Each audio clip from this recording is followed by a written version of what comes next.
Sa munang Flash Report, ipambungad na natin ang mainit na balita mula mismo sa ating guest kay DILG Secretary John Vic Remulla kaugnay sa pagkamatay ni dating DPWH Yusek Catalina Cabral. Siya ba? Ang katanungan. Radyo Patrol Reporter, John Vic Remulla. John Vic Remulla. Sorry. Kala ko may lalabas na eh. Pero ikaw pala ang aming flash report at mismo ikaw na mismo ang magkumpirma sa ating Teka, nainggit ako, wala akong wish eh. Yan. Ay, sorry. Sige. Sige, wish ka nga muna. Wish ko kay Santa? Yes, sir. Sabon na may tali No, sabay na ba talaga? para sa Quezon City Jail. Yan! Ako naman talaga. Madugo yata yun. Hindi, kaya nga kailangan Ay! wala! Kasi ano naman yun, para safe lang, di ba? Para safe ka, dapat may tali. Wala naman ako naisip pahiwati. Wala naman, di ba? Wala naman masama sa sabon, di ba? Safe kayo. Para, di ba, cleanliness din. Sige, Para balik na tayo sa flash report. Radyo Patrol Secretary John Vic Remulla. Yan, Sec John Vic. samantala naman sa may tuba Benguet. Galing talaga. Pwede. Hindi, gusto ko lang pa alam sa lahat na confirmed na si former Yusek Cati Cabral ang nakitang labi doon sa ilalim ng bangin doon sa tuba Benguet.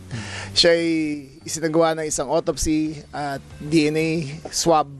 At unofficially, yung DNA swab ay lumabas na siya talaga yon, plus the fingerprints, plus the identification of the family. Yan. At lumalabas rin na consistent sa investigation sa follow-up investigation. Number one, walang sa kotse, walang signs of struggle. Yun, Walang blood stains. Number two, ang autopsy ay consistent with blunt force trauma from a high fall. From a fall. Nakahulog. Number three, mag-isa talaga siya sa lugar na yon nung binaba ng driver. Walang witnesses. Walang witnesses, pero it turns out nung umaga, sinubukan niya na. Nakita lang ng pulis, kaya umatras siya. Pero nung bumaba siya, parang pagbaba kasi ng driver ng 2 kilometers down para magpagasolina, pagbalik ng driver, di na siya nakita eh. So baka doon pa lang tumalon na. Ayun na lumalabas. So, ang cause of death, Blunt force trauma. Wasak ang kanan na bahagi ng mukha niya. Bali ang kamay, bali ang tuhod, at saka dito sa likod basag, at saka yung kanyang ribs ay nag-ribcage ay shattered towards the internal organs. So Medyo mataas talaga, mga 30 meters. 30 meters eh. 30 meters, sir. Tsaka pure rock. Pure rock ang binagsakan. 30 meters sa wala man mga ng tubig na 100. Walang talon, walang puno, walang lupa, diretsong bato talaga. Bato talaga. So sana yung mga paborito nating trolls ay nakikinig ngayon. Yung mga conspiracy theorists dyan. Well, kung di sila naniniwala, pwede naman sila mag-volunteer. Yan. Tutulak namin doon para makita nila. Kung pareho talagang lalabas doon, di ba? Be careful what you wish Oo, for. di ba? Santa. Kasi, Sek, pwede ba sumama dyan? Magtulak, ikaw. Ang hilig ang magtulak. Ang aming tagapala nagtutulak. hindi kasi, Pwede ba dagdagan yung tutulak? kasi sabi na nga ba, marami magiging conspiracy theories dito eh. Siyempre, mauna na yung mga tuwan-tuwa sa akin. Kaya sinigurado ko talaga na yung complete yung autopsy report, complete ang scene of crime report. Pati yung time in and time out yun ng hotel, nakuha na rin namin yung CCTV. Pumasok siya doon mag-isa, lumabas siya mag-isa. Sir, wala akong sinasabi ha. Mag-isa. So wala siyang kasamang best friend doon? Wala. Kahit sa parking, wala. Mag-isa po Secured, siya. sir, yung hotel. Kasi, Naka-tape siya ngayon. It's considered a crime scene. May nakitang dalawang bag na puro papeles pero hindi pa pwede pasukin. So siguro ma'am na yung hapon makukuha na namin yung warrant. Pwede namin makuha yung nasa para talagang preserve yung crime scene. Kasi ang balita ko nga po, inyong sinibak na o nirecommend na isibak itong mga polis sa Tuba, no? Dahil hindi nila tinrato na crime scene. Oo nung unang dumating sa akin ng report, nakita. Kasi pumasok sa system namin yung mga 12 midnight nung kinonfirm na siya talaga yun. Nakita ko siya mga 4:30. Nung pinapollow up ko yung reports, hindi nila tinrita sa crime scene. Pero for a highly controversial character involved in the biggest scandal in Philippine history. Bakit di naman nila sinabing tinanong man lang baka may iba nangyari dito? Correct. So ito yung matitirang mga mga police tolongges eh. Kaya Hindi pro strongest, no? Parang hindi nanonood ng balita ng nakaraang Oo, 10 buwan. Correct. hindi ako makapaniwala sa buong Pilipinas. Wala nang pulungan kundi na hindi pinag-uusapan to. Sila parang ordinary suicide lang, sinuli lahat ng gamit sa pamilya, di ba? Kaya galit na galit talaga ako. Hindi recommend ko talaga na i-relieve na yung provincial director at saka yung tuba chief of police. Yung cellphone, sir, wala ba? Yung cellphone na pumayag na yung asawa, pagkatapos doon ng cremation, bibigyan niya na yun. Okay. Medyo So, naging kung natuloy creep na po yung autopsy, pwede na po nila. Kasi napanood ko din yung interview ng asawa nga na pinipilit nila. Buti naman po at pumayag na, no? Pumayag naman. Oo. And yung driver, sir, wala siyang sa pananaw niya. Wala, so far. Alam mo, ang number one virtue ng driver, marunong magtago ng sikreto yun. Yan nga, diba? oo. So, Ibang sikreto yung tinatago. Alam mo ba yun, Doc? Alam mo ba yun, Doc? Ha? Kaya wala akong driver. Ikaw na talaga nagmamana yung sasakyan mo, eh. so, pero sa sinasabi niya, mukhang totoo naman. Pati yung cellphone ng driver, Pati kinuha na cellphone namin. niya, okay. Oo, ini-examine namin. In-examine niyo po. Pero initially, may nakita na ba kayo? Kasi may lumalabas po ngayon mga litrato na nag-selfie si Manong driver, nag-selfie. Tama. Kasama sa likod niya si Yusek, former Yusek. Normal ba yun, Pero Michael? totoo po yung picture na yun. Totoo yun. Totoo yun. Ang tanong nila, what was that about? Anong paliwanag ng driver? Normal ba yun, sir? Hindi ko alam eh. Hindi ko alam. Hindi ko alam. Magsa-selfie driver mo kasama ka. Sa akin, hindi. Hindi ko alam. Pero, so, I cannot say to doon na nasa isip ng driver o na nasa isip niya. Pero, it was unusual to say the least. Pero tinituring na ang driver ngayon na person of interest. Tama po ba? Yes, person of interest siya. Ang secretary originally ay ayaw pumayag ng pamilya na magpa-autopsy at ayaw din nilang ibalik kaagad yung cellphone or other digital equipments ni Yusek. Ano kaya yung dahilan? Parang wala naman dahilan. Parang hindi nila ipa-autopsy or Well, hindi ko, siguro they were grieving. Ayoko na magsalita para sa kanila. Pero in-invoke namin yung powers of the police na suspicious nature of death.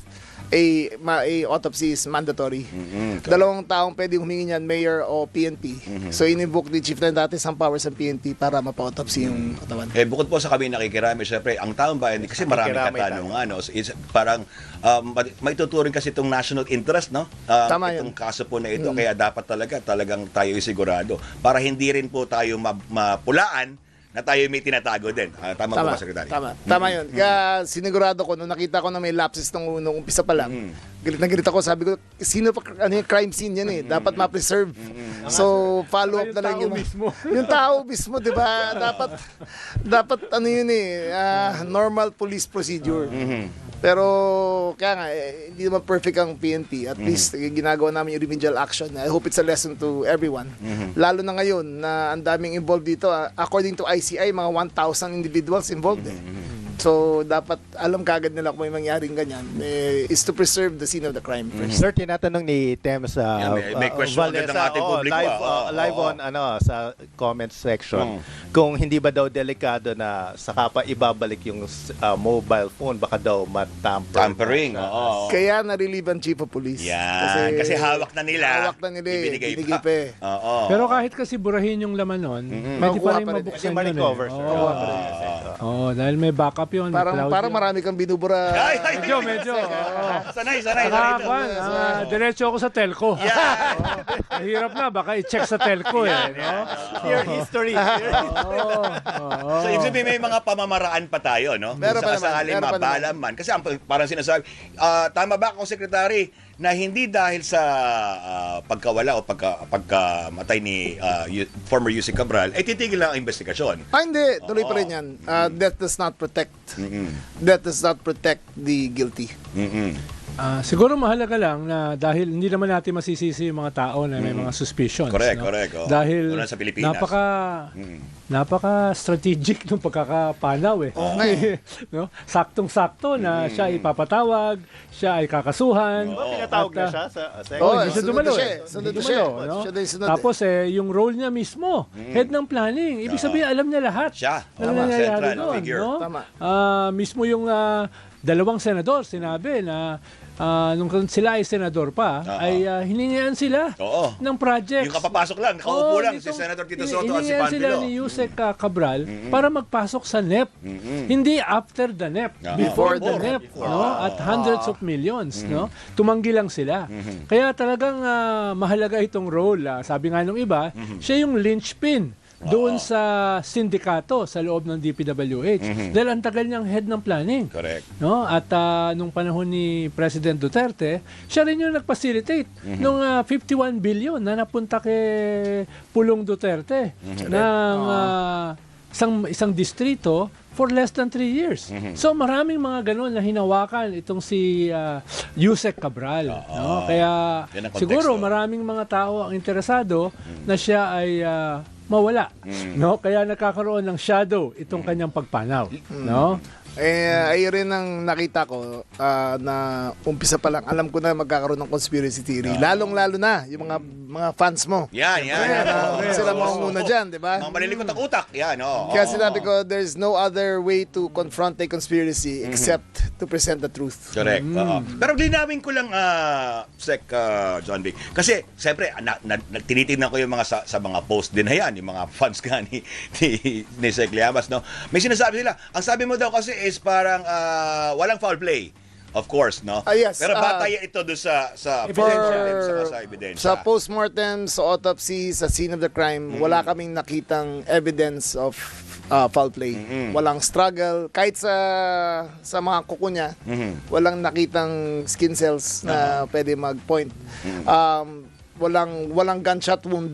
Wala siyang ligature marks sa leg. So wala kami nakitang foul play. Hindi sa sasakyan. Sa sasakyan, walang dugo, walang signs of struggle rin. So Pero yung sinasabi nga na mga conspiracy theorists, ang consistent din daw yung pagkakatulak, baka may tumulak. Pero ito bukod kay Yusek Cabral, itatanong ko sa ito, syempre, hindi ito lang ang pagtatapos. Meron pa rin patuloy na investigasyon at may patuloy pa rin kayo pong mga anggulo na dapat pang hukayin para iput to rest nga kung sakasakali na may katagpo daw siya. Ang dami ko nakikita gano'n. May wala. katagpo, yung driver, baka o Hindi. mga ganun po ba? Tinignan namin ng CCTV ng pagpasok ng hotel at paglabas at sa floor niya. Wala naman talagang dumating eh.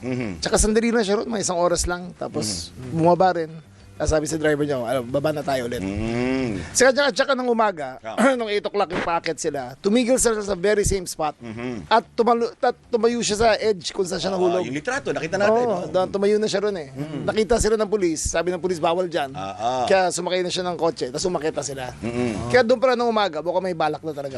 Mas tinitingnan yung terrain. Pero alam ko, tingin ko, sanay siya ron kasi yung lahat ng rock netting ando doon bande. Ay, nga pala, Doon yung controversial rock din yung rock netting netting na yan, ano? Yung isa pang Congressman Eric Yap yata ang ayun kausap pa, niya ron, tama, Sec. Nakita kasi namin yung Ion Hotel kung saan siya Yan, tumira sige, ay pag-aari ni Yusek Cabral. Yung hotel mismo? Yung hotel mismo. Oh. Hanggang 2025. Pero binenta niya ng 2025 sa isang nangangalang Eric Yap. Nako, yun, nako. Aba, the plot thickens, Dagdag na naman po ito. The plot is plotting. Mag-isip-isip, oo. Sige, ibig sabihin, Parang nagbenta lang ng sapatos, no? at yun mismo ang tinuluyan niya. Tanungin na natin, yung mga sangkot na maaring sangkot, ito ba'y may tinitignan din kayo na maaring may anggulo nga na bahagi ito ng pag-iisip actually ni Yusek Cabral kung bakit siya na-pressure, no? May mga ganyan po ba? Yan ang hindi ko na masasagot yan, di ba? Pero it is evident na may relasyon sila ni Eric Yap business-wise. Business-wise, May ano sila. It is evident na yung mga paglagay ng rock netting na yon ay dumaan sa opisina ni Yusek Cabral. It is evident na ang supplier at contractor ng rock netting ay si Eric Yap. So somehow there is a relationship there. The plot. Huwag natin kalimutan, itong rock netting na ito, marami nang bumabatikos dyan. Nako, yun nga, Especially si Mayor Magalong, na highly overpriced daw yan. Hindi naman, mga times 4 lang. Maliit, Times 4 lang. maliit lang. Maliit lang. Store lang. Maliit lang, Secretary Vince Dizon, no? yan, oo. Times 4 daw. Baka magkamali na naman kayo ng calculation, ha? Ng mga... Nag-reach Galit out. na naman yung mga senador. Nag-reach out.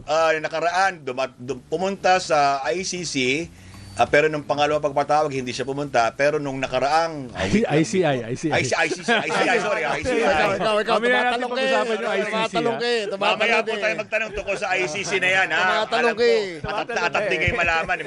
May balita rin kasi. Tapos, pumunta rin po siya sa ombudsman sa inyong utol. Noon, tapos Sino? Tama. si Jose Tawag Cabral, siya. pumunta rin po doon. Kasi sa logbook, meron daw siya doon na pumunta meron siya. siya. Ewan natin kung anong sinabi. Pero as far as the DILG is concerned, sir, ano pong mga ebidensya ang hawak nyo na mula sa impormasyong galing kay Jose Cabral? Hindi kami investigating arm. So, si ombudsman yun. Apo. Yung ombudsman natin, di ako naniniwala. Mabagal magpapakulong. Hindi naniniwala. Bagal. Di ba nagpromisa yun na magpapakulong bago magpasko? Mabagal ba, mabagal? Di ba kayo mag-i-implement ng pagpapakulong? Ako, handa na kukulong ko lahat. Pero siya, sabi niya, lalabas siya. Hindi niya lalabas. Kaya... Bagal ni Utol. Hindi. Ako naman si Diskaya. Hindi, pero sabi niya kasi, bago siya maglabas ng charges, gusto niya Pulido. reasonable certainty for conviction. So, hindi katulad nangyari noong 2014, yung mga na-charge nun. Ito, gusto niya talagang, ang plano niya kasi dito ay bibigyan mag-file siya motion for a speedy trial. So, 10 trial dates lang ibibigay sa bawat defendant. No motion for extension. You have 10 days, assign ng justice yan kung anong days kayo magde-defend. And within ng 10 days ay magkakaroon ng promulgation na. So, kung matuloy yun, the first rounds of hearings should start February. Yan, ako. And by June, Valentine's pala. most of them would have been either acquitted or convicted. Game changer yan, Secretary. Kung matutuloy ang ganyan, 10 days. No? Mukhang 10 mapupuno days. yung kulungan nyo. Mukhang kailangan yung dagdagan. Yung mga, Kaya nga, Bibisita mo lang, nakita Marami mo eh. pinakitang kulungan si Secretary. Pero mukhang kukulangin pag ganyan kabilis yung mga... hindi, malaki yung kulungan na yun. Malaki yung kulungan na yun. Kaya nga, wish ko kay Santa. Yan. Sabon. Siyempre, di ba? Kasi baka yung binibigay na sabon doon, yung katulad ginagamit ni Secretary, yung disupot na maliit, di ba? Ganun, Baka maliit lang, di ba? Ito, gusto ko yung may tali. May tali naman. Ay, yung sa akin, pang 3 hours lang yun. Kinabaw mo yung sarili mo. Huwag kang ganyan. Huwag yung sarili mo. Pero merong balita kayong Saka araw yung toothbrush na isang gamitan lang. Tsaka yung toothpaste na walang lasa. Huwag nyo ibaw na mga sarili nyo. Tumigas na sa lalagyan. Kabisado na sekretary. Tawa na tawa yung staff nyo. Mukhang sanay na sanay.